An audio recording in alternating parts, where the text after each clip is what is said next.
चलिए अब खबरों को तफसील से जानेंगे।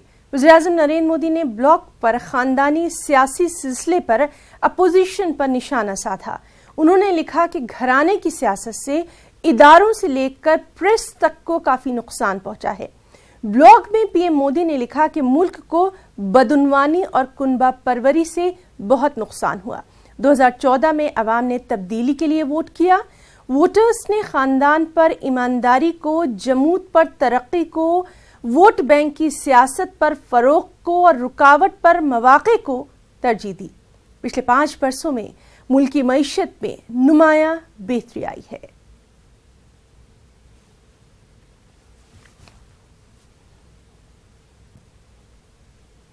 और चलिए मजीद अपडेट के लिए रुख करेंगे दिल्ली का, जहां मौजूद है हमारे साथी अनूप गुप्ता।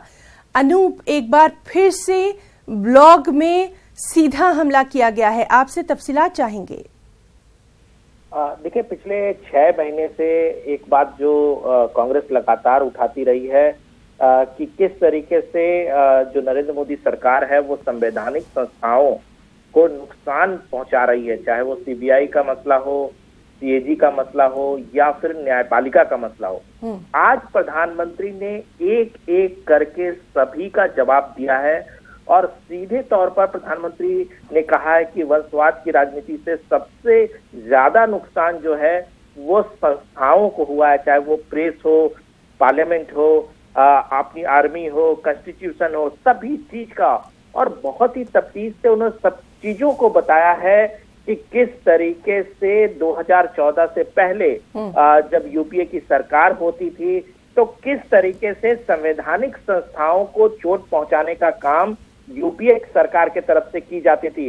उसमें साफ तौर से उन्होंने कहा कि न केवल कोर्ट की अवमानना की जाती थी उस वक्त, बल्कि प्रधानमंत्री का जो पद था उसको भी चोट पहुंचाई जाती थी। इसमें 2 उदाहरण उन्होंने दिए हैं। एक तो जो कैबिनेट में एक फैसला किया गया उसको किस तरीके से उन्होंने नाम, हालांकि राहुल गांधी का नहीं लिया, लेकिन उन्होंने कहा कि एक आदमी आते हैं और कैबिनेट के नोट को फाड़ देते हैं, न्यायपालिका को किस तरीके से वो ट्रीट करते हैं। इसके अलावा उन्होंने कहा कि प्रेस की आजादी उस समय नहीं हुआ करती थी।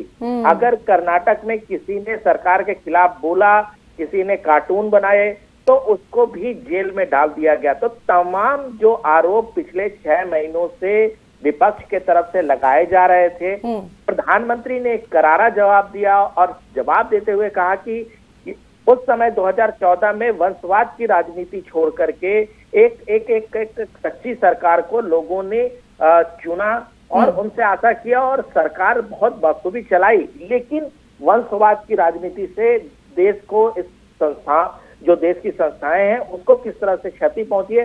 अनूप, जिस तरह से हमने अभी बताया कि इदारों से लेकर प्रेस तक, यानी जो ऑर्गेनाइजेशनल लेवल है वहां से लेकर प्रेस तक, साफ तौर पर चाहे वो सीबीआई का मामला रहा हो या बहुत सारे जो आयोग बने थे उनका मामला रहा हो या फिर नेशनल हेरल्ड की बात रही हो, तमाम चीजों पर निशाना साधा गया है। नहीं, बिल्कुल। देखिए, लगातार जिस तरीके से कांग्रेस की तरफ से आरोप लगाए जा रहे थे, कांग्रेस लगातार आरोप लगा रही थी कि सीएजी का किस तरीके से इस्तेमाल सरकार कर रही है, किस तरीके से सीबीआई का इस्तेमाल कर रही है, किस तरीके से न्यायपालिका का इस्तेमाल कर रही है, किस तरह से अपने फायदे के लिए पार्लियामेंट का इस्तेमाल कर रही है। तो इन तमाम मसलों पर एक एक करके पूरे कंटेंट के साथ प्रधानमंत्री सामने आए और उन्होंने जवाब दिया कि किस तरीके से उस समय सशस्त्र बलों के खिलाफ सरकार काम कर रही थी, किस तरीके से सरकारी संस्थान हो। उन्होंने कहा कि पूर्व प्रधानमंत्री राजीव गांधी ने एक टिप्पणी की थी योजना आयोग के बारे में, ये बंच ऑफ जोकर्स हैं, जोकरों का समूह है।